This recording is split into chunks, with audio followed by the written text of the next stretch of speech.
we're live. We don't know the significance of a head injury until later on in life. And you wondering why these guys are 32 years old and they forgetting where they parked at. Hey, folks, welcome to the TD Report. The T stands for tough and not terrible. My man Jody. Hey, folks, this is tough. This is tough for my man. Hey, we're getting close here. It's almost Halloween, and my man has been having somebody play I don't know, an imposter been playing quarterback. I don't know who that is. My man is over there from Dayton. He's a Cleveland Brown fan. My man Jody Coleman. Welcome my Midwest dudes in. What's up, Jody? Talk to me about them Browns, man. Tell me what's going on. Hey, Tony, I got to take a deep breath right now. Hold on. Exhale. Because you know how it gets where you're not even mad about the game anymore because you expect it. So it's like when you're talking about the Browns and we have an incompetent head coach. Let's just call it exactly what it is, Tony. And if he's listening, it's no disrespect, Kevin Stefanski, but you're incompetent to you. I sent it in the production meeting. Somebody said he's the most brilliant coach to outthink himself. Now, let me throw something at you, Tony. I've been screaming since the beginning of this season. You have to run Nick Chubb. You have to. He's the most unstoppable player. I'm gonna go ahead and say the most unstoppable player in the NFL, and I'm gonna tell you why.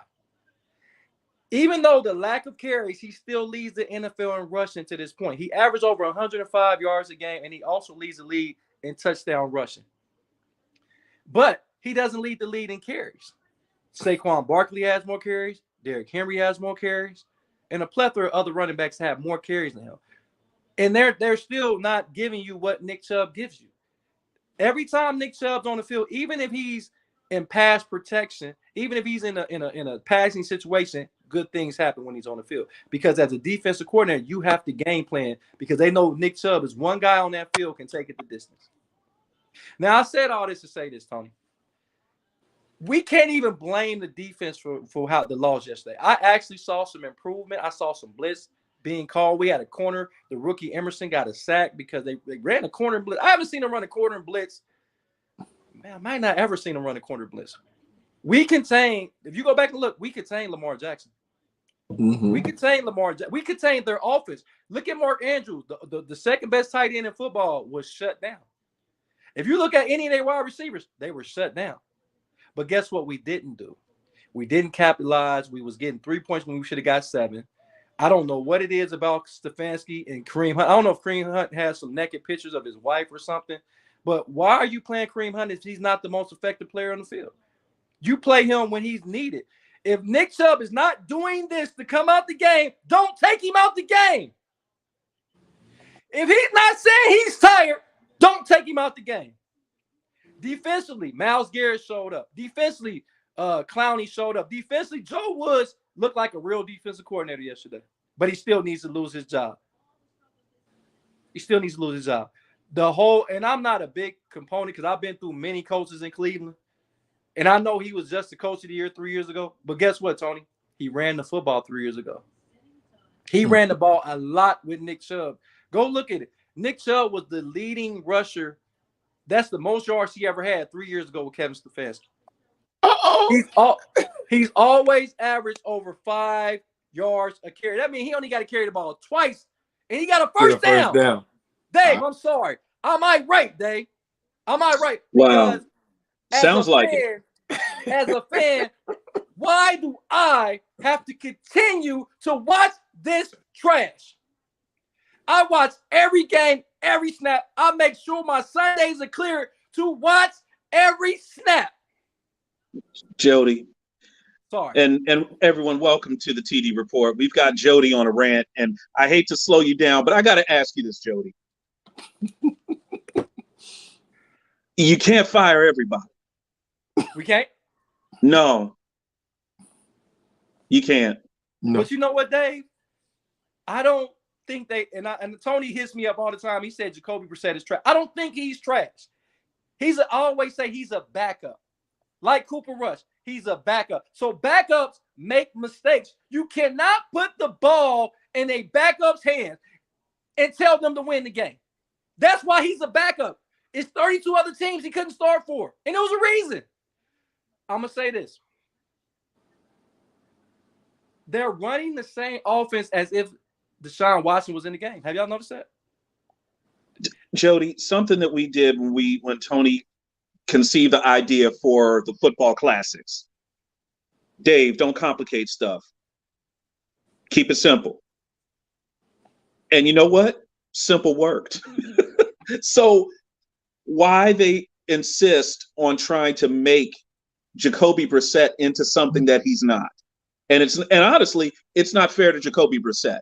Jacoby Brissett should be okay. Let's talk about this. Jacoby Brissett should be a game manager. That's what he should be. That's who he is. And honestly, that's what the Cowboys were doing with Cooper Rush. We're not going to try to make you do anything crazy. We're not asking you to throw 40-yard outs. We're just asking you to hand the ball off, hit the tight end, hit the stop route, throw a couple of screens. There's going to be some tough throws. We're going to make you make some hard throws, but we're going to base it on maybe 3 of those a game where we need you right here, buddy. Now, I will say this. What our boy in Baltimore cannot be is a game manager. Right. That's not going to work. Not for the money he's asking for. Literally, that's like taking the alloy rims off of a sports car and putting hubcaps on it. You see what I'm saying? It is. You talking about the real? Now I'm irate. But I will say this: Baltimore got the dub. They didn't screw it up. They got the dub. But Greg Roman, I was talking with Tommy today. Tony, I wanted to let you know. Me and Tommy had a meeting of the minds today, man. Me and Tommy actually agreed on something today. What? Okay. Oh my God! You see we did. Mm-hmm. What the hell? Exactly. What's up, Tommy, man? I had to call Tommy up and said, "Listen, Tommy, I'm going to change the subject just real quick. How much money is Danny Dimes going to get?" And he and I almost agreed. We almost came down to years and dollars on what he should get. And then, of course, we asked Jody, and then Jody tries to give him the farm. Can I explain? Go ahead, Tony. Yes. Please explain why Danny Dimes needs to get $28 billion. First of all, let me go back because I want to take some stuff back. Hold on. Stop the presses, everybody. Go ahead, Tony. I want to take some stuff back. Danny Dimes, I'm sorry for calling you Danny Pennies and Danny. He gets the nickname back. He gets the nickname. He gets the nickname back. He's back now. Danny Dimes. His name is Danny Dimes. Brian Daboll. We sorry, Danny Dimes. I'm sorry because on the real, and let me say this: if they didn't play Dallas, they would be undefeated. They would be 7-0, baby. They would be 7-0, and Dallas didn't blow them out. Dallas didn't blow them out. That was a good game. Now, let me tell you something about this Giants team with Danny Dimes. It reminds me of the 2011 Giants team. Now, I'm not saying Danny Dimes is Eli, but that defense and sticking through a game and just staying right there, no matter what happened, just staying there. That Giants team is dangerous. That's a very dangerous team. Everybody's talking about Dallas, and everybody's talking about Philly last week. Oh, it's a heavyweight fight. But you forgot there's a Joe Frazier. Yep. You know, he was Ali and Foreman, but Frazier was just as good as both of them. And that's the Giants. Beware. Go ahead, Jody. Jump in there. Okay, I'm gonna apologize too, because I know we go back on any of these shows. I was going in on Danny Dimes because I thought he was completely awful. I thought he couldn't play football. I thought he was not a starting quarterback in this league. But Brian, let's take our hat off to Brian Daboll, and I think Dev, one of our constituents, he said it's going to be a different look when Daboll gets a hold of him, the same way he got a hold of Josh Allen and was able, because once again, you had the argument in the production meeting. Josh Allen was not as good as he is now until he got Daboll and Stephon Diggs. The 3 Ds. Yeah. Dabo, Diggs, Davis. That's And the what he defense. got. And he got a defense that And the was defense. cold 4 water. Ds. It gave him another opportunity to get more opportunities. So, Danny Dimes, first of all, he got the luxury of having the last place schedule. And you got to win the games on your schedule. They had the luxury of having the last place schedule, and they're making it work to their advantage because there's not a lot of good teams in football. There's a lot of mediocre teams in the NFL right now. Yep. So they're winning the tough, close games. They're beating the Green Bay Packers on a neutral field. You know what I'm saying? They're beating the Tennessee Titans on the road, a team that had the best record in the AFC. So they're beating. That was a good win. That was a good win. That was a great win, and it looks even better now because the Titans are playing better football right now. So that's a better win than we thought. Let's not forget, it's a guy named Saquon Barkley that came back and looking better than he looked his rookie year. He's healthy. And the offensive line has been the best it's been in 6 or 7 years. And will only get better. Absolutely. Will only get better. So let's go ahead and let's talk about Danny Dimes and what I said about him. And they posed the question, how much should he get? I said $35 million a year. Oh my God. Yeah. Why did I say 35? Why did I say 35 million a year? It's going to be simple because first and foremost, Tony made a good point. They look like the 2011 Giants, which was a game manager. It was run the ball, hard play action. Let's keep it real. Danny Dimes can make the throws. It wasn't never any question if the guy can make the throw. We just didn't know if he was going to do it. And he's a lot more mobile than Eli Manning. Here's the key. Danny Dimes has stopped being a turnover machine. Right. He was killing his team and killing himself. If he would just hold on to the football, okay, he's going to be okay. And that's what Brian Daboll has brought to that. He's let him be himself without putting handcuffs on him. Mm-hmm. But at the same time, that kid's not turning the football over at such an alarming rate. And I will say this was the same thing for Josh Allen his first 3 or 4 years in the league. He turned the ball over a lot. Right, he isn't doing that as much. And then you add in the explosive plays, the big plays, the chunk plays, or the plays where he gets you, a 3rd and 8, and he's able to pick it up without turning the football over and doing something silly. The other thing is for the Giants, their defense is starting to come back. And it's only a matter of time before. I mean, listen, some teams have a character to them. Pittsburgh always has had a character to them. Baltimore's always had a character to them. The New York Giants have always had a character. Defense. Okay. It ain't glamorous. It ain't pretty. But usually, if you was playing the Giants in the old Meadowlands, you was getting smacked in the mouth. Okay. And the defense is giving the offense extra opportunity. Danny Dimes if he don't have to force. That's why he had so many turnovers. He was forcing to think he had to do everything. He knows he can punt, and it's okay. It's okay if you punt because Thibodeau is showing why he was one of the best players in the country. Mm-hmm. They still got Leonard Williams, one of the guys, is one of the most underrated D tackles in football.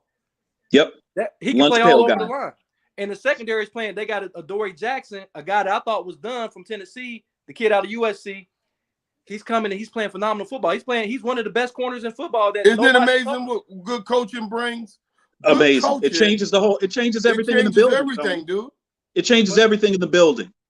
$35 million is not too much to pay for him. He's not getting the Mahomes money. He's not getting your Deshaun Watson, Russell Wilson. He's playing a lot better than Russell Wilson. Dak Prescott.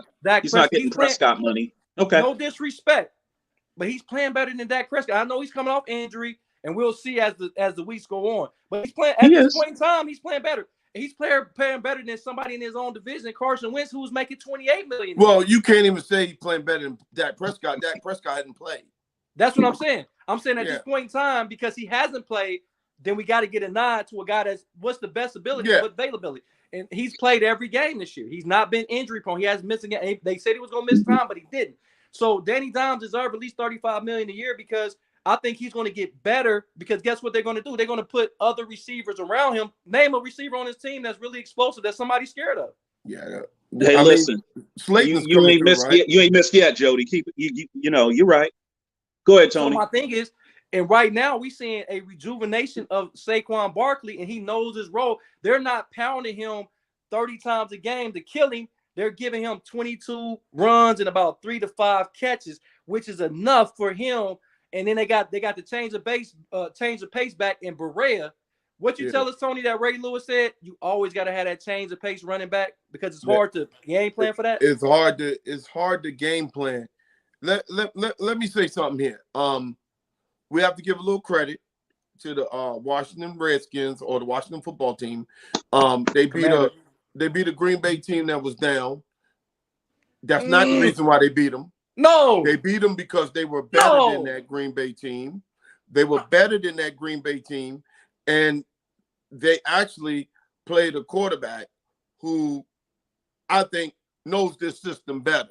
He may not be a better quarterback than Carson Wentz, but he probably, because he knows this system. Now, I'm not going to go against the beer man like that because everybody always talk about the beer man. You know, Cody says his arm is candy arm, this and that. What I'm saying with them, and I have a little thing with them, and this is a little personal. I can't stand Ron Rivera, and I'm gonna say it to you right here because of what he did with Dwayne Haskins, and the treatment that he had with him. Because see, these quarterbacks are first round for a reason. And I don't want to get off subject. How many of us, all of us, gave up on Seattle and said, "Oh, we need a quarterback out here"? I was going, well, maybe you pull this quarterback, that quarterback, blah blah blah blah. But they knew what they had because it takes a while. And we all need to stop and get out of the microwave generation and go back to when grandma, back in 1983, when you woke up on Thanksgiving, grandma put it in at 6 in the morning. We weren't eating till halftime of the Cowboy game at 4. That turkey stayed in there for 8 to 10 hours. And it was good. See, we worried about right now, can we put it in the microwave? Can we get it done this fast? We fry turkeys now. Everything got to be fast. And if it ain't fast, it ain't good. But guess what? Seattle is a threat now because of the move they made. Okay, they got Geno Smith up there doing his thing. He was a first or second round quarterback. Look at him now. He was a top 10 pick. No, it was second round. It was second round. Second round. Second round. Okay. What was Mariota? But he was the first quarterback selected. Mariota was the first quarterback selected. Was he? Look, they both saving their franchise. No, he wasn't. Not that draft, because that's Mariota came in that draft with Jameis Winston. It's a different draft. Winston. He was the second quarterback drafted. No, I don't think he was in that draft. Geno Smith was in the draft, but he was. Hold on. Geno Smith was in the 2013 draft, I think. He was by. I'm gonna check. He was by whoever was in 13 draft. My point is that these quarterbacks, people, you have to give them time to develop. And all the people, I was going back on my timeline. Oh, Haskins is trash. This and that. Did you see when he had the coach? That's at Minnesota now. He played 3-4 games for him. He did the best he could ever do. And that guy should have been head coach. That guy right there knew how to coach quarterbacks. Kevin O'Connell. My point is Atlanta and Seattle just saved their franchises with these quarterback picks. He was the second pick, 39th overall to the Jets in so he was a second round quarterback. Yeah, in 2013. So 2013. Let me go. Early second round pick. Yeah. Early second round pick. So folks, when we looking at it, if Washington was smart, they would cut ties with Carson Wentz and go with Heineke and Howe and let them fight it out. And whoever wins that, they got it. And that's what they would do. Find you another veteran quarterback to be third after them. I think they can solve their quarterback thing because if Howe can beat out Heineke, then that's your quarterback. Let's stop doing this carousel full of quarterbacks. I think they got their guy in Howe, but let Heineke do what he do right now. It doesn't hurt you. It doesn't cost you nothing. It doesn't cost you anything. He's nice. He's inexpensive. He's not doing any money. He's not doing any big money. So you don't have to. Bad idea, Joe. You don't want to. Hey, 2013, Geno Smith was the first quarterback selected, and he was a second round pick. It was no quarterback drafted in the first round that year. There you go. When does that ever happen? Not often. That don't happen often. It almost happened this year. But let me almost did. Can I jump in here real quick? the Geno Smith situation. You got guys like Geno Smith. You got guys that I'm not a guy that looks at color, but let's go ahead and take something in perspective. It seemed like our quarterbacks, like Geno Smith, doesn't get, or Dwayne Haskins, rest in peace, never gets an opportunity to make a mistake. Look at Jameis Winston. He keep getting these one-year deals, and he's had better years than a lot of guys. Yeah, he had the 30 interception season. But go back and look at his numbers. Look at his offensive lines. But look at the guys that got big deals when none of those guys I just named got a big deal. Mm-hmm. Mike Glennon. What has Mike Glennon ever done in his career to sign a 4-year, $72 million deal? Be What has tall. what has Brock Osweiler done to Be tall. Right, to command $80 million. What Be has tall. what's my guy? It's a lot of guys that keep getting opportunities. There's a lot of Jessies. Why was Fitzpatrick around so long and he never really did anything? Why is, no disrespect, but why is Taylor Heineke actually getting an opportunity when most guys that's African American would have never got a second opportunity if they would have blew their first one? Geno Smith was one of the rare people, because I'm gonna publicly apologize because I was victim of the media, like, oh, this guy can't play. He couldn't play. And the reason why I said Geno Smith couldn't play is because I remember when he played for the Jets. Y'all remember this? I hate to bring this back up.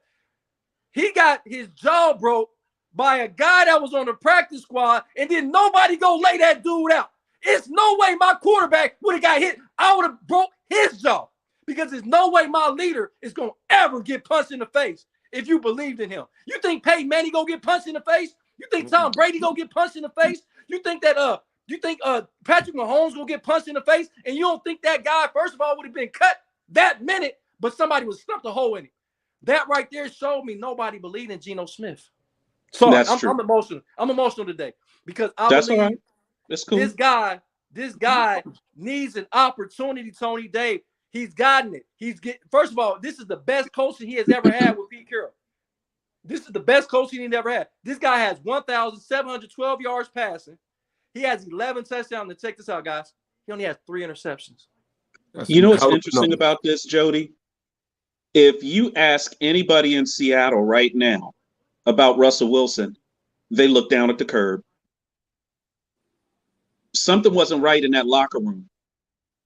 How could Russell Wilson go from one of the most popular and well-liked players to where now he's playing bad, for an extended stretch? Maybe he's in a slump. And then now stories come out about his attitude or how he acted or how he treated teammates in Seattle. There was always a potential, kind of underlying potential rift between Russell Wilson and some of the defensive players. Okay. And I know that some teams have that. There's some static between the offense and the defense, particularly the quarterback. And that's a lot of it because he makes the most money. Right. Okay. And he's considered a leader of the team, face of the franchise, where sometimes your defense does all the heavy lifting. Right.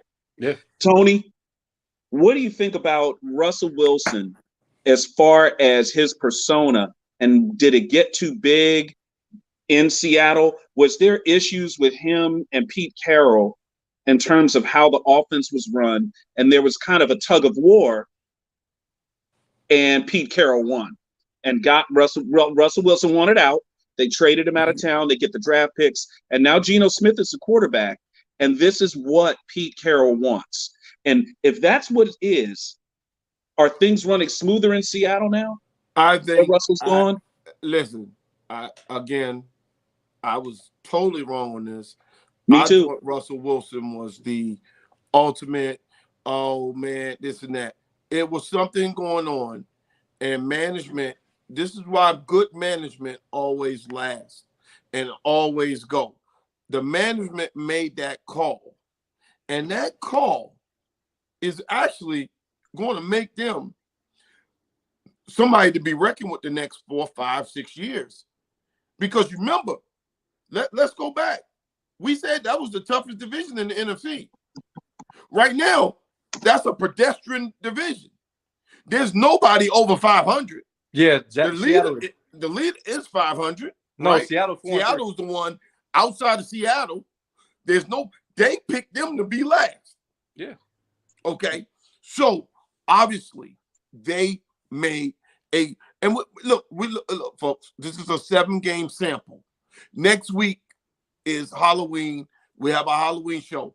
This is I always call Halloween the halfway point, which is usually is of the season. You got enough data to come in and try to get it.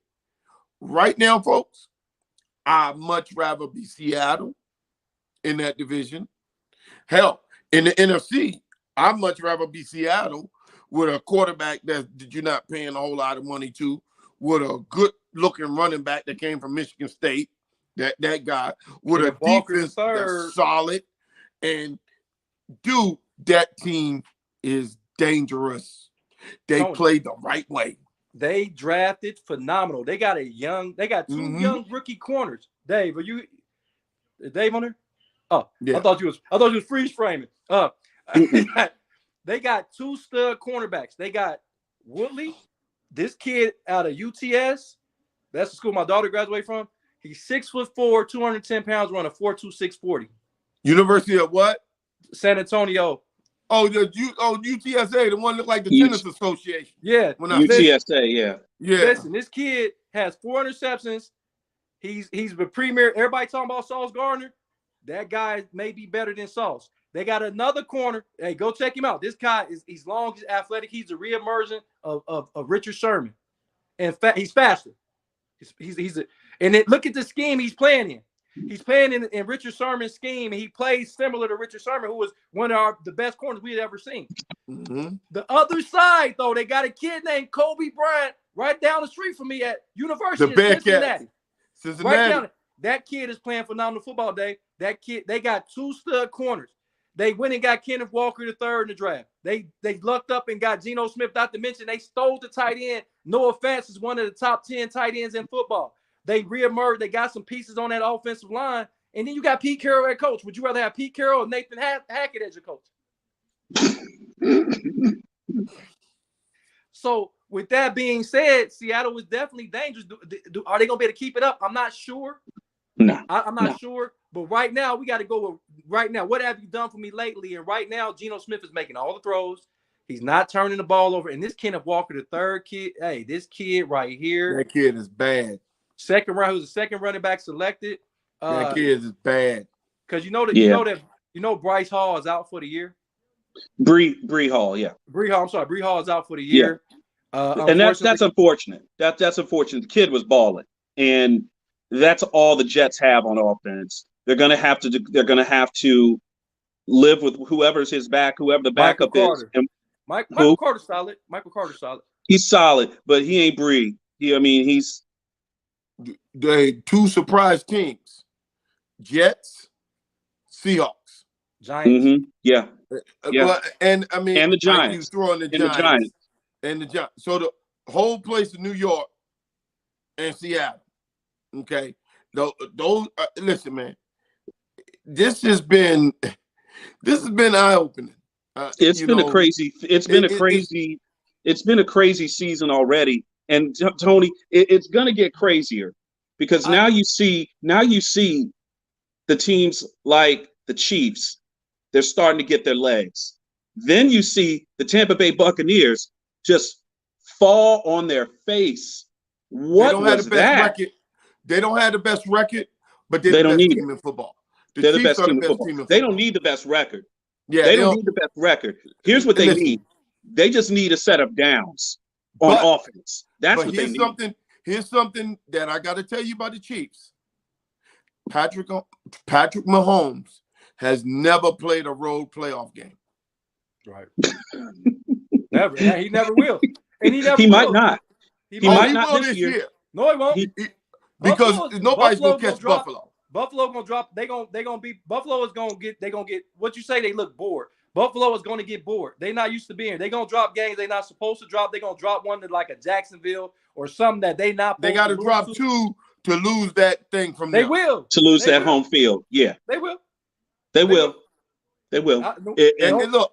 And when that happens, Buffalo got to go back there for the playoff. Buffalo's done. Buffalo don't want to go there.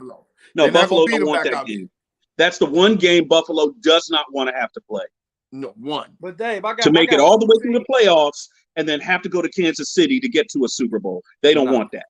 I got two teams, Dave, that I'm very, very disappointed with, and I'm not going to allow Tony to take this from me.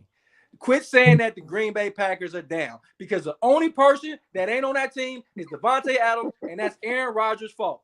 I'm not going to allow you to keep giving excuses for the Green Bay Packers. They decided Aaron Rodgers wanted to be a diva, Dave. He wanted to be a diva. Aaron Rodgers wanted to be a diva. You didn't know he was going to play. You didn't know if he wasn't going to play. And guess what? Your number one target left, and you look exposed because you're too old to be coaching up other guys.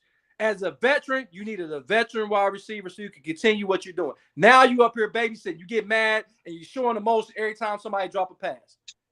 Who does this sound like to you? He's doing exactly what Brett Favre did.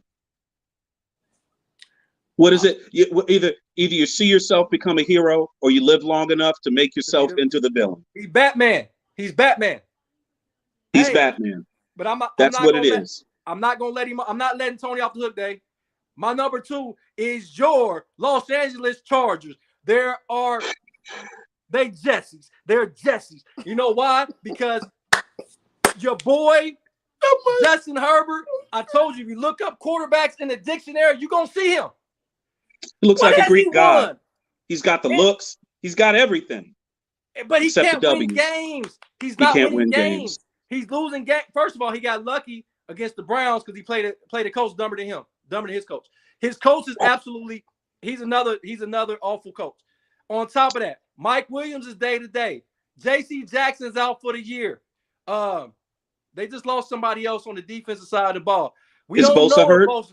Who was it? Bosa. Isn't he hurt?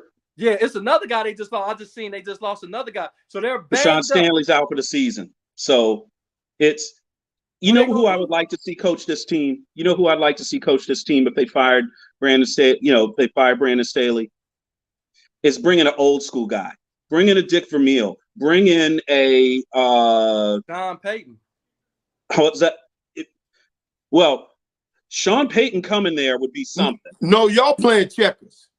The only move with chess is to bring Eric Bieniemy there. That would change everything.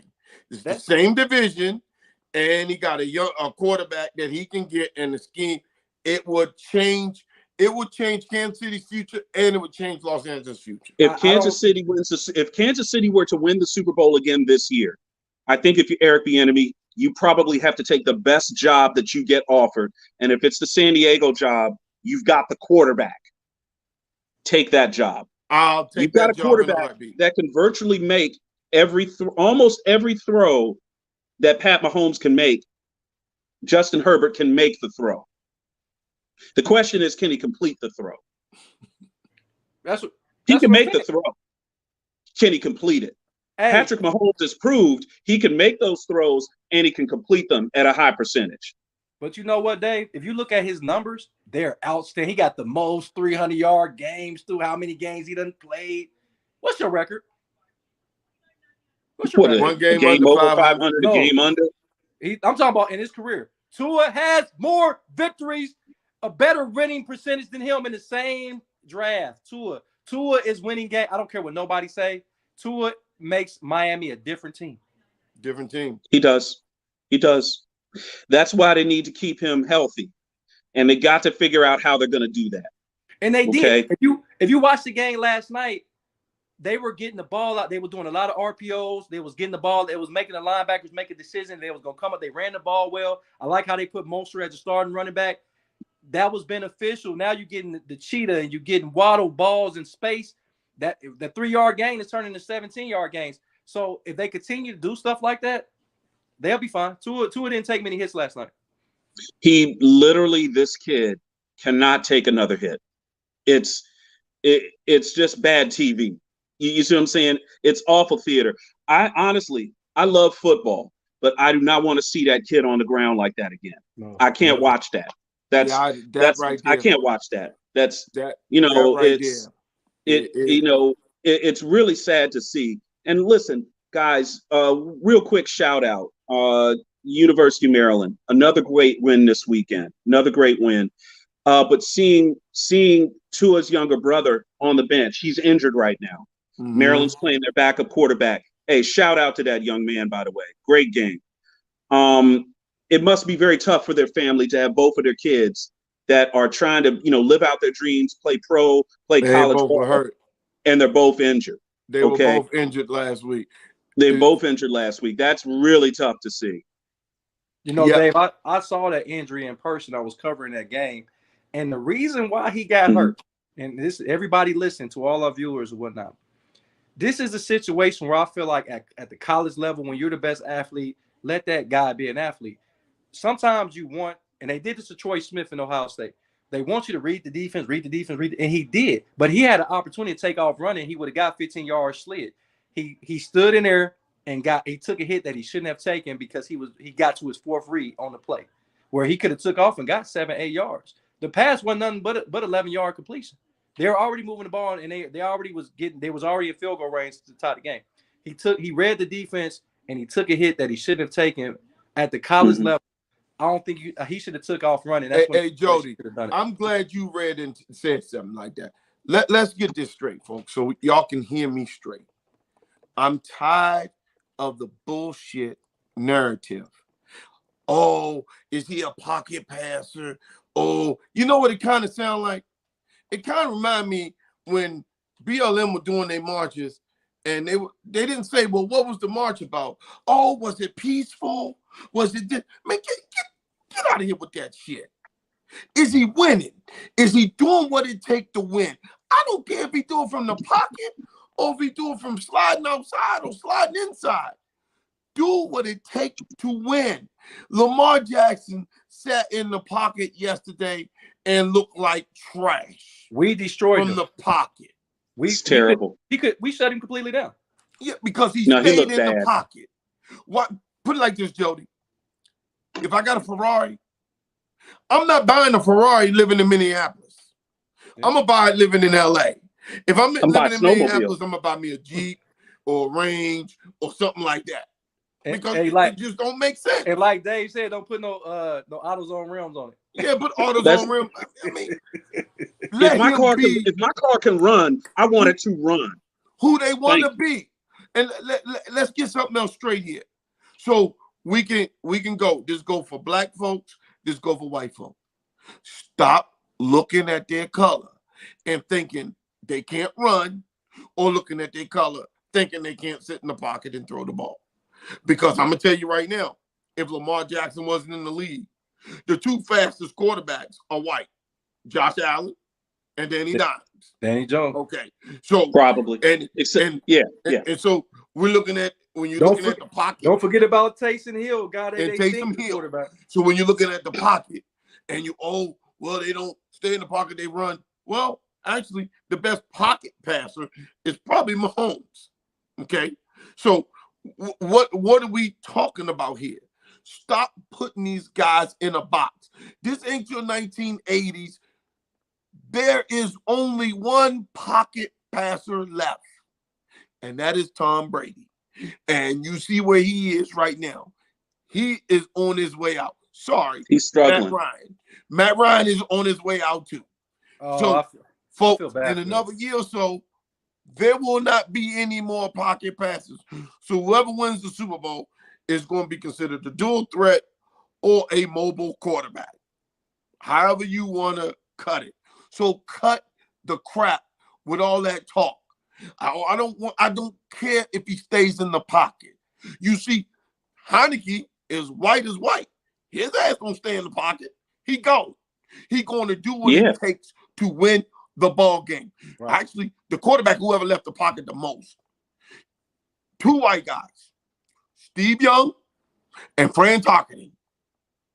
Ever out of any other Roger Staubach and Staubach. And Roger. You want to put it. Well, don't do him like that, Tony. Don't do him like that. Don't do it. Oh, you talking about Randall Cunningham?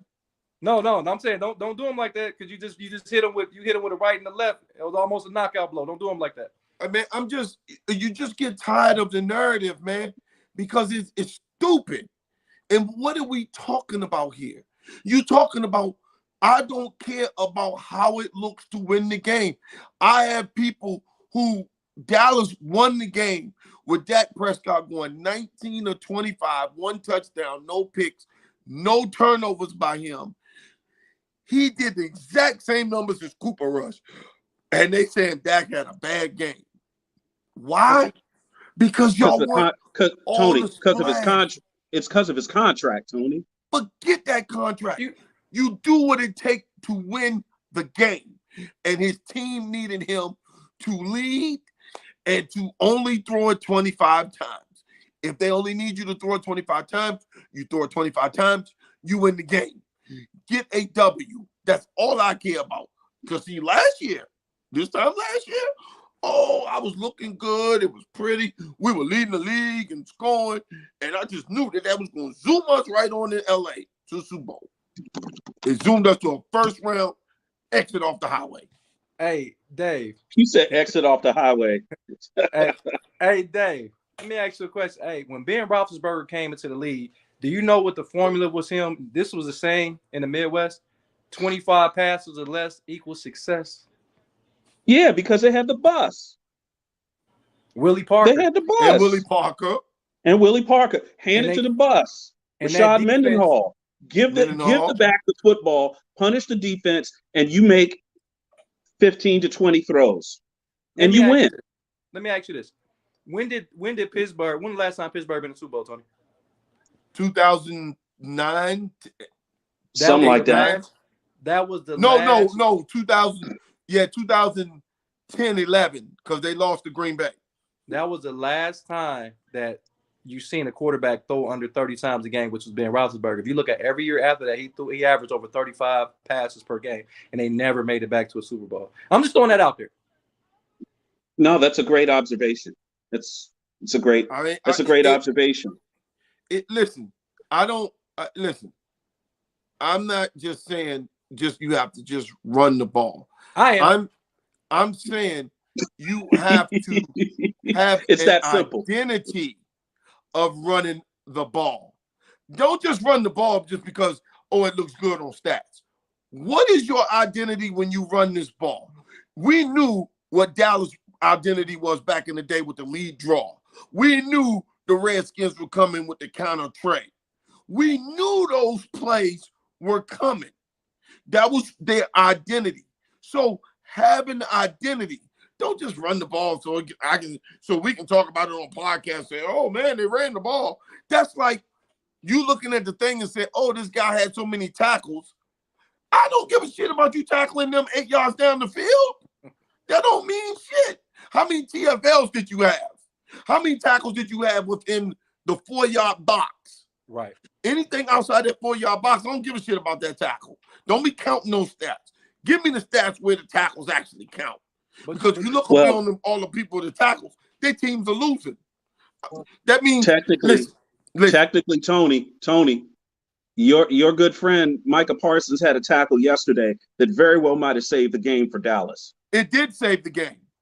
It did. Tackle the guy down inside the 1 yard from line. Behind. And then the next play, they fumbled the ball at the freaking 1 yard line. He hustled. They would have been ahead in the fourth quarter. But nobody saw that. Nobody saw that. They don't talk about stuff like that. Right. They talk about what listen, dog. He's not getting 12 tackles a game. I get it. You got football players like him. Which Dallas got lucky. Dak don't get hurt. We don't have that guy. Thank God we have a football player. When's the last time Dallas had a football player on defense like him? Darren Woodson, maybe? That's 20 years. DeMarcus Ware. That's 12 years. Yeah. That's about as close as. I don't even think, no disrespect to Marcus Ware, but he couldn't cover like Micah Parsons. No. You see what I'm saying? That's not what he was for. He was a defensive end. But that's what I'm saying. Micah Parsons. He was a pure defensive end, and he could play in a 3 scheme. He could play the end in a 3 scheme. Think about this. 3-4. Those players are so important that the Washington Redskins still haven't recovered from Sean Taylor. They still haven't recovered from that one dude. And they had an identity back then. And it was Sean Taylor. What is your identity, Jody? What is your identity, Dave? If you don't have an identity, and here's the terrible thing about my team, the Cowboys. It took Dak to get hurt for us to discover an identity. Well, And you were forced to have an identity. But you know what, had Dave? to get one. Because if you don't, go ahead, Jody. No, I'm sorry, I don't mean to interrupt. But what Tony said is running the ball is not about stats. It's about an attitude. When I know I can run the ball down your throat, I'm intimidating you. I'm showing you I'm the bigger and more stronger competitor in this professional matchup. When I'm running the ball and you can't stop it and you know it's coming and you can't stop it, that's what Cleveland has to do. If you can't stop it and you know Nick Chubb is coming, that's an attitude that every team in the NFL has gotten away from. Remember back in the day, Marshawn Lynch? What did Marshawn Lynch say? You run the ball through his face again and again and again. And you know how demoralizing that is as a defender that you got to tackle Derrick Henry 30 times? Well, that's the tuna. That's Bill Parcells. Bill would say it. It's like, if I can run it off tackle 5, and get 4 or 5 yards every time, and you can't stop it, I'm going to keep doing it. That's Bill Belichick, who learned it from Bill Parcells. If I can do that. And like you guys talk about, if your offense, look, you know why the Redskins always had some good defenses? Because they got to see that damn counter gap a million times in practice. Yep. A million. And it kind of toughens a guy up. You couldn't run up the A gap on the Washington Redskins back in the day. Because you know why? Because Dave Butts was sitting right there, right over your A gap. Good luck. So how good did Dallas have to be all those years to be able to get out of that division? But think about this, Dave, and I'm not playing them tough defenses from New York, from Philly, from Washington. And then when Washington was good, they had to get by good New York teams. People always talk about this. The Washington was able to get to the Super Bowl 3 times coming out of the NFC East, and that was during Lawrence Taylor's prime. They had to play them twice a year, sometimes 3. Mm-hmm. Lawrence Taylor ain't wreck all of those games. He ain't wreck them all. They figured out a way to get him blocked. But somehow, some way, they made it out of New York and got their W and were able to move on. Same thing with Dallas in that era. Same situation. 2 things. Isn't it that Joe Gibbs came up with the H-back position? Didn't he come up with that just the block? It was just for LT. Mm-hmm. Because he couldn't chip with just a running back. He needed a bigger guy back there. Mm-hmm. So he would bring a guy back there like a Terry Orr was one of his H-backs. Didn't catch a lot of passes. Terry Orr. Don Warren, guys like that. Doc Walker. Nick Giaquinto. I mean, they would put almost anybody back there. Didier was a good receiving tight end. Clint Didier. What do I know about the Redskins? Anyway, but what I was gonna say too, Dave, and I'm not even from that area, but what I do know is the reason why Mark Rippon won the MVP that year and they won a Super Bowl is because they ran the ball with Ernest Biner. I mean, whatever. They ran the ball and they did hard play action off of that. That's how the Giants won a Super Bowl. That's how the Redskins won it. They ran that counter trade, and when he took that ball out his gut, you thought Ernest Biner had it. Boom, he was going over the top to your Gary Clark, to your Ricky Sanders. That year, I think, as I recall, I think they might have only given up 9 sacks. Why though? Why, Dave? The offensive line was great in pass protection, but then half the time you thought you were going to be on run and play, and it was pass pro. Thank you. Go back. That was an amazing season.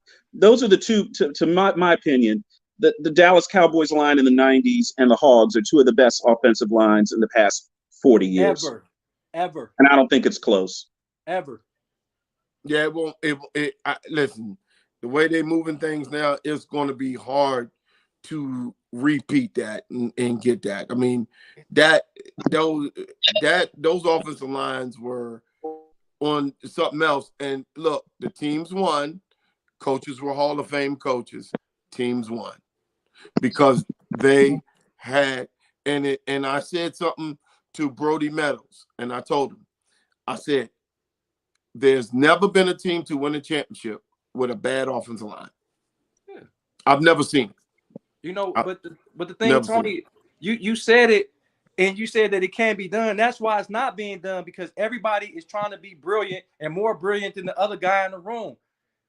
It's simple, and I've said this: run the football and stop the run. I don't care. And then you get a quarterback that's competent. Like if you run the same offense with Dak Prescott right now with the same formula, he can make that pass that Cooper Rush couldn't. So you can't commit that extra safety in the box.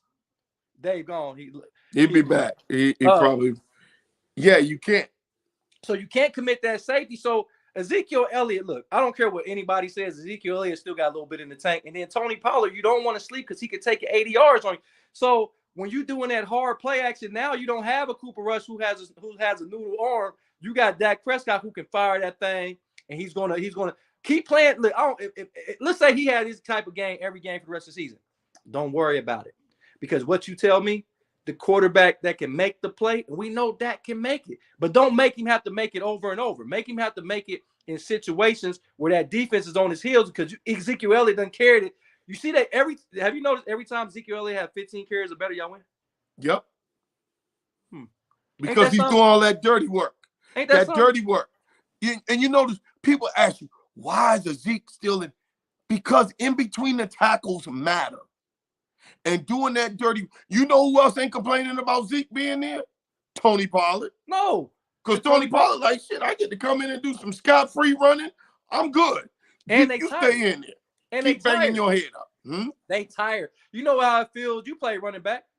You know how it's refreshing when he come through the hole and you ain't getting smacked because they so tired of tackling Ezekiel Elliott. They not gonna be. You gonna get the soft tackle. It's here, dude. Once these running backs get over the ego, and they realize that you need a guy in there. Yeah, they pushing each other. They cheering for each other. Because when one do well, the other one's going to do well. You understand? That works. I am telling you from experience, that works. And what's happening is, I know it works because Ray Lewis said it works. It works on him. And he's one of the greatest to play in that middle and telling me to change the greatest. He was the greatest to play that position. The change of pace in that middle changes the game. And what people not getting is how much it does change the game. So when they ask, well, why is Zeke this and that? Because that's people being fans. When we want to talk football, to stick your head up in there 15, 20 times in between that tackle, -1 here, 3, 2, 5. Those are the things that bring that safety up and keep that man-to-man on the outside.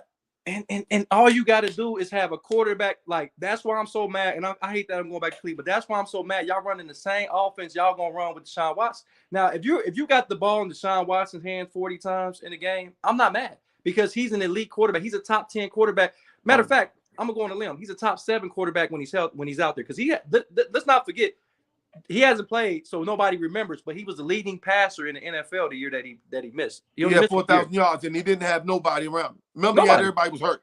He didn't have a running back. Remember, they traded to get Dave Johnson, and Dave Johnson had one good year in Arizona. Yeah, dude, listen, dog. Y'all 2-5, which y'all could be 7-0, and everybody want to, when I tell you what I say, Jody, when all things are equal, it comes down to that quarterback making plays. Has your quarterback made plays to win games? Yes or no? No, he hasn't. But okay. but that's the thing, Tony. I don't.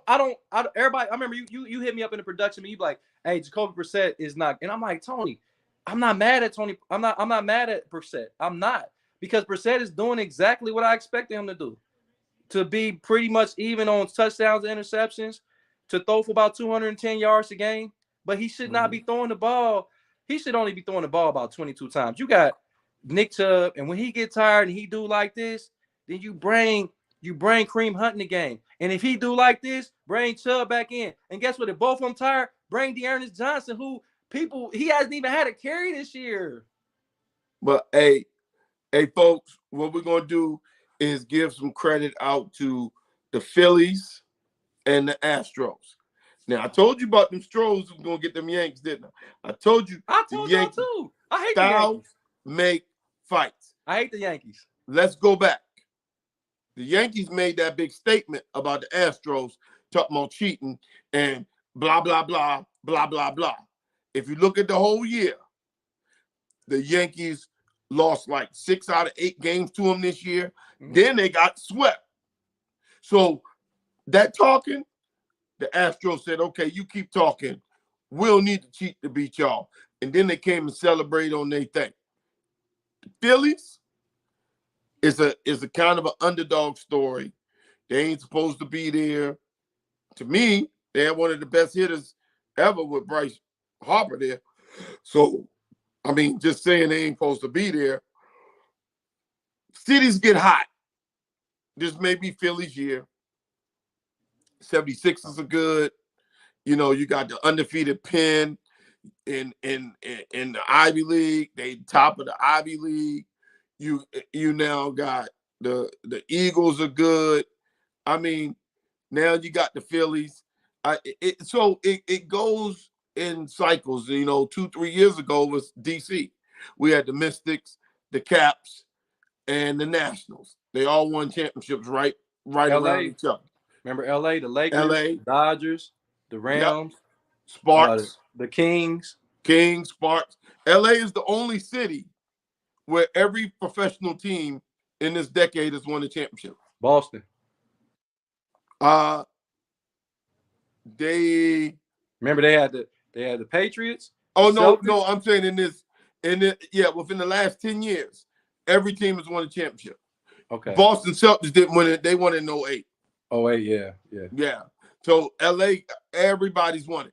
Boston don't have a girls basketball team. They won it. Soccer team, they won it. Everybody in LA has won it in the last like 7-8 years. I think 7 Everybody's years. won championship. That's phenomenal, but that's what they're supposed to do. You one of the biggest cities in the country. You're supposed to do that. You ain't supposed to win anything. That is earned. Just because you're a big city, that is earned. Tony, I'm gonna go ahead and go against you on that because it seemed like the LA Dodgers payroll is unmatched at this point. The Reds ain't spending no money like that. The Reds develop players for other teams. So I can't buy the fact that the LA. That's why I say LA is supposed to do it because they spend more money than the Reds. Jody, they got to get rid of that in baseball in order for that sport to go to another level. Because see, you can't just be doing that and then being renter player for the big teams. So the big teams come in and say thank you. That's not how that should work. If that's how your sport gonna be, it's gonna fall because people gonna stop coming because there's no hope. But it shouldn't. But then you look up in the Royals win the World Series. Then you look the Marlins win a World Series. So you have those guys every now and again that's not supposed to win, that don't spend a lot of money. Remember the White Sox won. They snuck in 1-1. Anaheim snuck in 1-1. So those teams sneak in there. So you keep giving hope to these other teams. And it makes them look like, okay, we just get this 1 year, we'll be able to do it. But your constants is going to be the Yankees. Your constant is going to be the Dodgers. Your constant is going to be Houston. Your constant is going to be like your Boston. Boston will be back.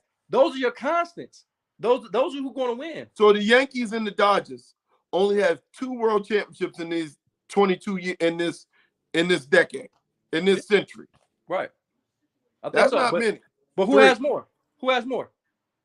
The San Francisco Giants have more, but Giants have more. That's a big market, though. San Francisco it is a big market.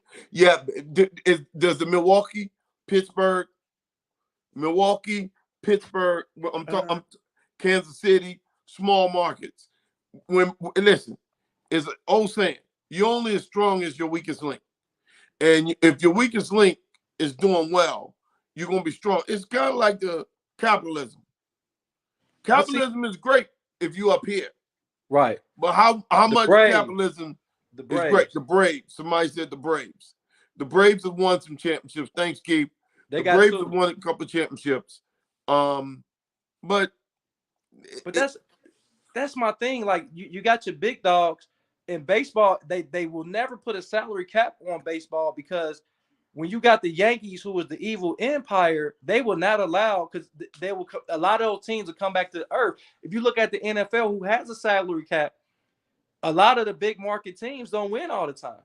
You know what I'm saying? when you got the New England Patriots, really not a big market in as far as, you know, they want to not one of the bigger cities. You got Houston, who ain't won one. They one of the biggest cities. Chicago ain't won one since '85.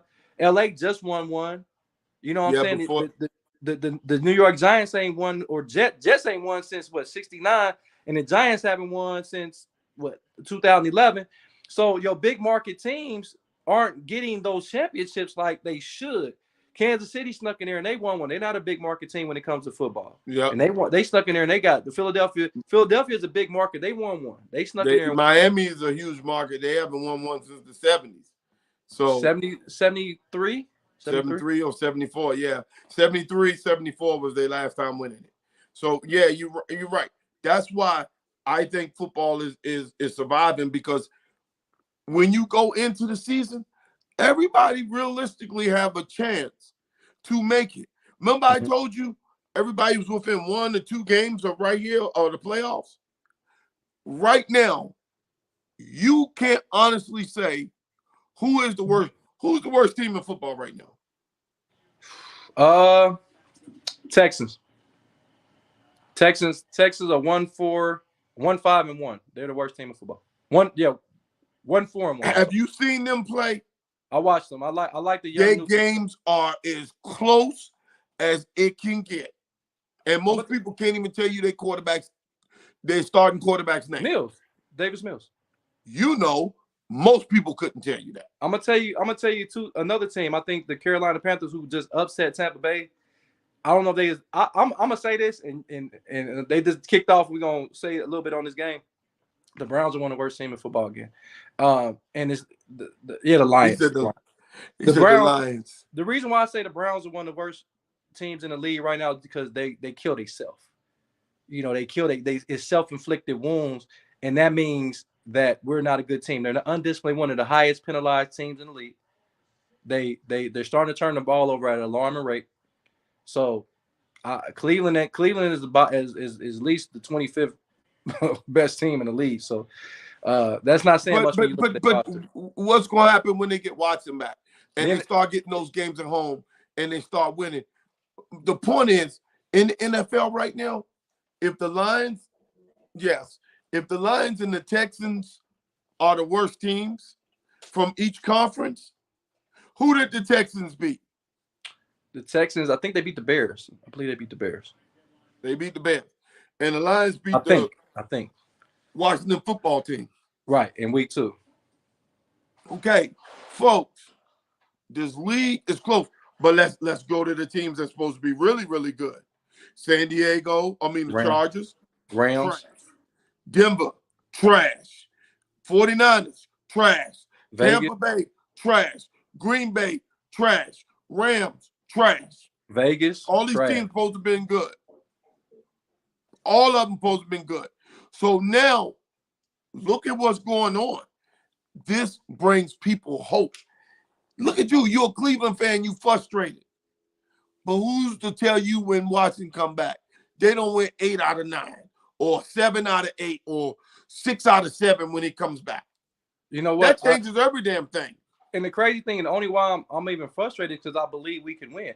Now, back when we was going 0-16 and 1-15, I didn't believe we could win. So I never would get mad. Tony, if I'd have known you back then, I wouldn't have called you upset. I'd have been like, oh, that's just another day in the park. But when you know that you have a team that can compete with anybody, your roster is matching any roster in the NFL, and you winning game, you got to think about it. Outside of the New England game, every game in 3 points or less. So we're 2-5. 4 losses are about 3 points or less. And hold on. And in all 4 of them games, we either was tied or had the lead. When all things are equal, quarterback has to make plays to win the game. And whether it's off schedule, whether it's whatever out of the box, that is why they pay him the money. Because in the pros, folks, when we sit here and we joke and we call people sorry, these guys are so good from when they know what you're doing. So it takes that much, just a little bit more to get that first down to win that game. Mm-hmm. So when you're looking at it, yeah, these guys are basically on the same level. They're basically whatever. But who thinks outside the box? Who makes that extra little play that changes the game and makes a difference. Folks, right? Hey, guys, the Chicago Bears is on versus New England Patriots. And you look at both of these records, 2-4 and 3-3. I mean, you got the Bears. Don't y'all give up on that quarterback, Bears, because I'm finding out, and I always say this to people, you find more out about people when things are going bad than you do when everything is going well. Okay? You find it out all the time. Don't, everybody can be on your bandwagon when you playing and life is good and you at the thing, bottle service. Everybody on you. That's good. Everybody wants to drink champagne in the limo. Yeah, everybody wants the champagne in the limo and all that. What happens when your broke ass got to take the Uber and you got to go to the back of the line for the club? And it ain't no bottle service when you get in. You 15 deep trying to get a drink. Is that person still with you then? Right. See, that's what you're going to find out right now from Cleveland. That's what I'm finding out right now from Pittsburgh and Baltimore. And believe it or not, that's what we found out about Dallas. We found out when everybody counted them out. Ain't nobody. I just changed my thing. I put Dallas ain't dead yet. And I put that there on that Monday after they lost, which was September 12th. Mm-hmm. I put that in there on the Monday show. And I said, folks, we're not dead. I like Cooper Rush for just handling what we need to handle. And we'll get back to who we are. Right now, where the league needs to be scared, if Dallas runs that ball like that, and if Dak is throwing 25 or less, y'all in trouble. Because there's no defense right now in the NFL that's better than Dallas. 7 touchdowns, 8 touchdowns in 7 games. Only person, you're not going to like this, but I like Denver defense too. Yeah, but did they play Kansas City yet? No, not yet. Okay. Talk to me after they play Kansas City. I can't. They're going to play them twice, so I'm going to be there. Well, but they're gonna smoke them. Tonight, well, Kansas City is a different animal. But tonight, you got the Bears and you got the Patriots. I like the Patriots in this game. It's not going to be a lot of touchdowns because I think that Belichick should not have put Mac Jones as a starter. I think they could have stayed with the Bailey kid, but they didn't. I think Mac Jones is going to press because he don't want to lose his job, so he's going to make mistakes. So I like New England to win it just because the Bears are not. So you like the Bailey Zappi kid? I like him because Mac Jones. I've never been a Mac Jones fan. Even when he was at Alabama, I just think everybody was fast as your receivers, so you're going to look good. And I mean, when you throw in the 5-yard windows, I mean, shit, I could have made those throws. And I'm not gonna take anything away from the kid. I think he's okay. He's okay in his system. I think he's okay. But I think Bailey gives you that extra oomph. That I think that's why he came back so quickly from his injury, because he knows if he get out here and he doesn't succeed, Zappy Bailey, or whatever his name is, he's 2-0 as a starter, and he knows that he has a little bit more velocity on the ball, a little bit more command of that offense. Mm-hmm. So, but in this game, just because I think Mac Jones is going to press, I think they win. It's going to be like maybe an 18-8 game. It's not, because I don't think the Bears don't score a lot of points. I like it like 18-8 in this game. Wow. Yeah. Hey, folks. Hey, this is TD Report. We're still dealing with my man Jody. We're keeping him on a little later tonight because, he having a tough time over there, folks. And y'all send y'all thoughts and prayers for Jody. Please. Because my man, I was in the casino a couple weeks ago, man, and it hit me, man, when I answered the phone and I saw he was calling, man. I thought I was going to have to go to Dayton. I thought somebody was jumping him or something, man. That dude was hot. Boy, if he was on that sideline, man, you would have been like your boy for the daggone Vegas Raiders. You would have ran over top of a damn dude over there, dude. That's what, see, here's what I'm saying. I don't excuse my man for what he did when he ran over the reporter. But I understand him. Because at the end of them games and emotional, when you enter the game, it didn't matter how much money you making, dog. When you are emotionally into it and you are there, whether you're a fan, you're a player, you're whatever, dude, when you love something so much and the shit don't go right, hey man, don't be in my way. Just like my kitty cat, don't be around him when Dallas lose. He's human too, Tony.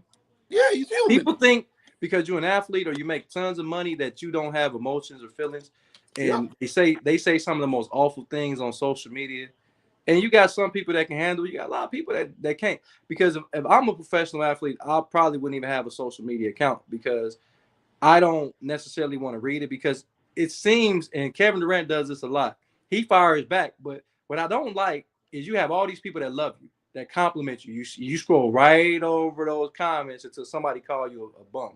And you give that bum what he asked for. Now this guy is famous. I remember I want to say it might have been Kevin Durant got into it with a regular guy on social media. Guy only had like 100 followers. Kevin Durant gets into it with him, and all of a sudden he got over 100,000 followers. You see what I'm saying? You gave him exactly what he's looking for. You gave him a platform. But it's hundreds of you had hundreds of thousands of people that was praising you. You go right like, and I always get on people here in Dayton, and I know we about to close it out, but I always talk about people in Dayton. I said, y'all tell celebrities happy birthday, they ain't gonna never like your comment or respond back to your comment. But it's people that live right here in your city that you know, and you'll scroll right past their birthday. You'll scroll right past them when they get a new job. You'll scroll right past them when they're doing something good.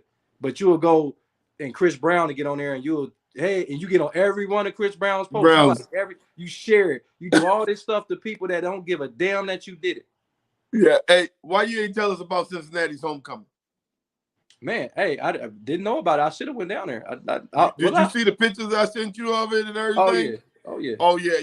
See, hey, folks, we all gonna have to get out there. Let me let you know Thursday night. We're going to be at live because it's the Ravens. Probably the last time the Ravens will ever play Tom Brady, and it's a Thursday night game. It's down in Tampa, so we're going to be there. My man Jody's going to be back. Hopefully, Jody, bring your TikTok people in because that's going to be Thursday night. We're going to blame this thing out, baby, because that's going to be a big thing. It's going to be a lot of people there. So Thursday night, folks, come join us from there. Hey, that's going to be somebody's season there. I think if the Ravens beat the Buccaneers that night, I think the Bucs are done. I think you can stick a fork. You're not gonna leave off on that.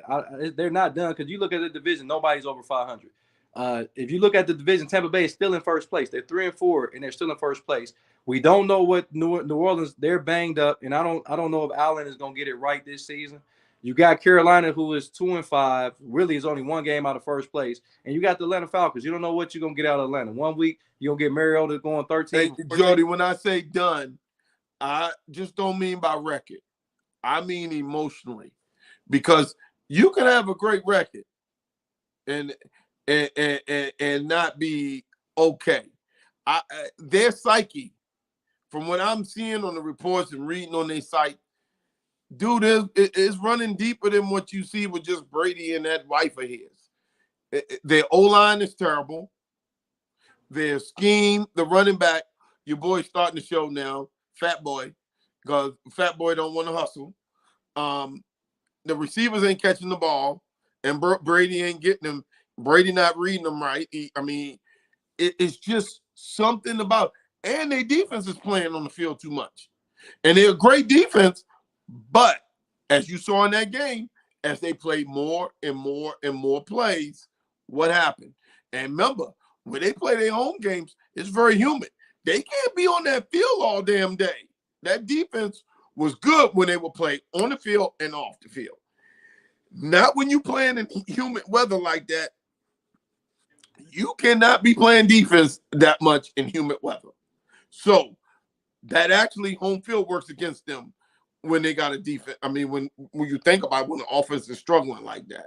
So when I say the loser of that game is done, the loser of that game is going to have a hard time getting back for the second half of the season. I'm gonna go and say I'll be hard pressed to bet against Tom Brady, and I don't care if he was 60 years old. So I mean, I've seen him have seasons where he struggled out the gate. I've seen him not understand. Remember the first year he won a Super Bowl? We didn't know how good they were. Remember he didn't know what down it was. They went on to win the Super Bowl. They didn't win that division. They couldn't beat the New Orleans Saints. So I'm not going to go completely away from. And then they already beat New Orleans once this year already. So I don't know. You know what I'm saying? I think Tom Brady, and it's not like it's teams in the NFC outside of Philly that's just running away with stuff. Yeah, I know the Giants, but the Giants will I think they will make a push for the playoffs, but to sustain this level of excellence, I don't know. I don't know if I think the Cowboys have a better shot than the Giants because I think of the talent level. I think the Giants got the edge on coaching. I'm sorry, they got the edge on coaching over the Giants, but Tampa Bay with Tom Brady, and I believe in Todd Bowles. I think that's another thing. All of a sudden, you're struggling when you have an African American getting an opportunity. I hate to see that because that's been a stigma that African American quarterbacks haven't been put in great positions, and he had the best quarterback at all time, and he has to make it work. He's going to have to lean on Byron Leftwich to come up with something. Mm-hmm. They got to come up with. It looks like when Tampa Bay play, even when they win, everything looks hard. Everything looks like a first down. I know. Don't the first down look like it was a prison riot? It was a struggle. You know what I'm saying? Didn't it look like a struggle every time that, like, Tom Brady only has one interception. He has 8 touchdowns, only 1 interception on the season. But it just looked like, don't it just look like? Yeah, it look like they played against 13 players on defense? Hey, look at this tonight. Your boy gets to break George Halas' record tonight by beating the Bears. He will. How does that? The chances of that happening on a Monday night. I mean, think about that. I mean, the NFL. When I tell you the NFL gets lucky, the NFL gets lucky from a marketing aspect. And listen, guys. So years from now, when people come back and pull up the TD report and it's in space somewhere, remember I said this. That Thursday, I think it was the 14th, that was the future when they first did the first streaming game on Amazon. Mm-hmm. That is your future. All of the games will be like that in the near future. So what you saw that Thursday night is how it's going to be for the rest of your life. That is the future. And the NFL jumped on it early before everything. So all these Fox and ABC and all these other people, they better get their crap together because the NFL knows how to adapt. Because what's my saying? Adapt or die. The NFL ain't dying. No. They're not going there. No time soon. No time soon. So whether you guys are still mad about Cap or whether you guys were still mad about the way they treated Cap and it was racist, or whether you were mad that Cap went on the knee, whatever side you fell on, you ain't boycotting no more because you're still buying all the products. You still getting your wife still ordering from Amazon. You still eating them chips and dips and every damn thing else. And I see you munching on Chick-fil-A and every damn thing else. So stop with all that bullshit. I'm boycotting this. I don't like this. I don't like that. Blah, blah, blah. Man, get the hell out of here with that. I don't hear that crap. I think that was a fad. And the unfortunate thing about Kaepernick taking the knee is Kaepernick is only 32 years old. Do you realize he was in the same draft as Andy Dalton? And Andy Dalton has been on his 4th team in 4 years. And Andy Dalton does not even look like one of the best backups. When he made 5 Pro Bowls, I think it was like 4 or 5 Pro Bowls. Absolute bum. 5 playoff. I know he made 5 playoff appearances. I might be exaggerating on the Pro Bowl. That division was whatever. They made playoff.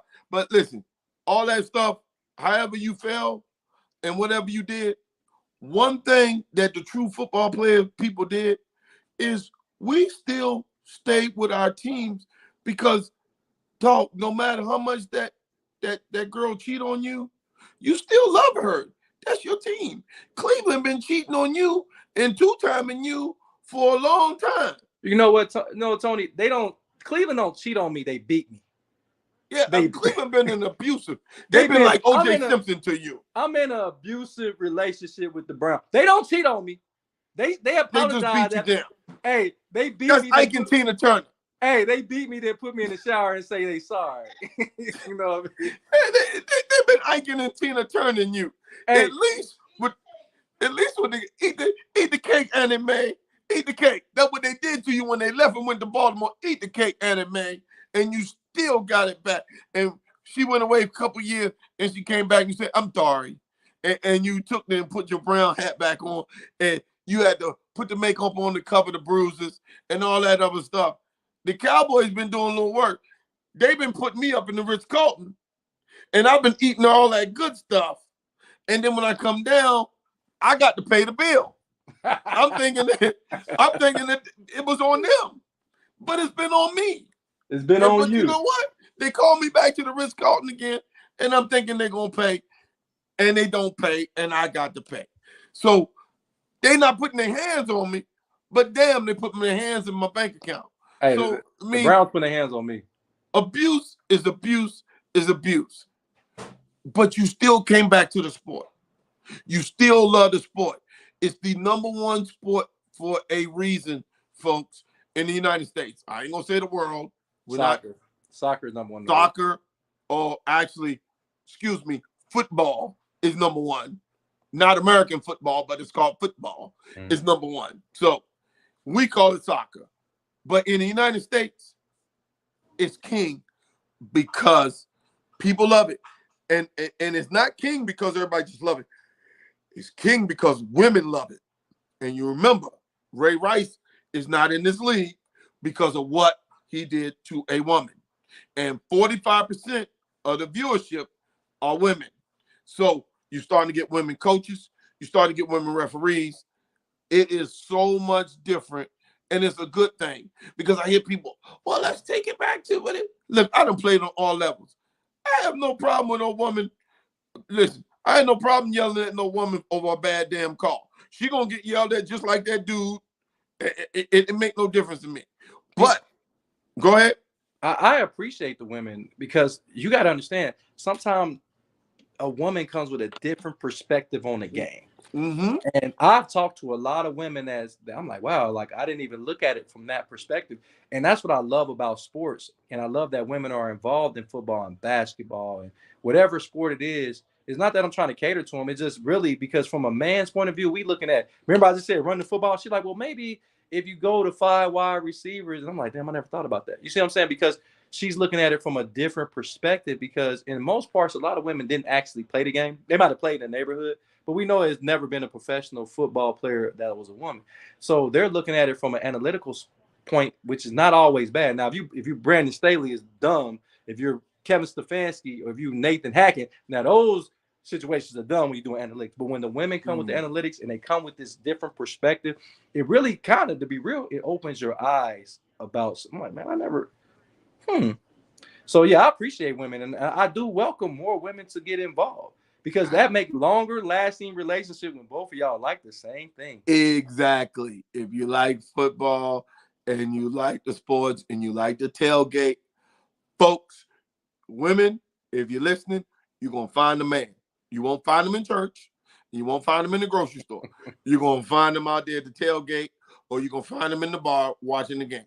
If you really want them, put his team hat on and say, hey, baby, I'm throwing the party just for you, had a game on, and beer and all that other stuff and cook out and everything. That's what's going to make it go. Hey, you can't do nothing but fall in love with a woman that got a Browns hat on. You got that right, because you might need to get her some counseling, though, because you know she's been in an abusive relationship. So she might need to seek help. But no, folks, we just playing because it was a fad. Everybody was like, they were doing whatever. But when you look up, you saw people looking around the corner like this, sneaking a peek to see the score. And I'm supposed to be boycotting. You ain't boycotting nothing. Hey, real quick, I got to get ready to roll, but I want people to watching this Monday night game. It's a kid named Jack Jones. He's number 13. He's a premier corner. He's a rookie. He's a premier corner. You know what New England does with those cornerbacks? They seem to always Asante Samuels, Ateem Khalid. They had Darrell Revis. They had J.C. Jackson. Though they somehow find these cornerbacks. Malcolm Butler. They put them in schemes to make them flourish. Watch out for this kid. He's the next great corner in this league. Jack Jones, number 13. He got the hoodie. I don't know why he wears a hoodie, but it looked like it's a trademark. Check him out. Yeah. All right, folks. All right. Remember Thursday, Jody, we'll see you, man. Have a good one, man. Make sure everything is right. That's Jody, folks. From you check Jody Coleman out on TikTok also. But guys, we'll see you Thursday. Right now it's 3-0 Bears. Bears actually moving the ball. Go check out this Monday night game and see if Bill Belichick could break George Halas' thing. Next time we come on, we'll preview the World Series, which starts on that Friday. Houston versus the Phillies. No doubt. I got Houston. All right, baby. Okay, I agree. I got Houston too, but we'll talk about it then. All right. Take care. Peace.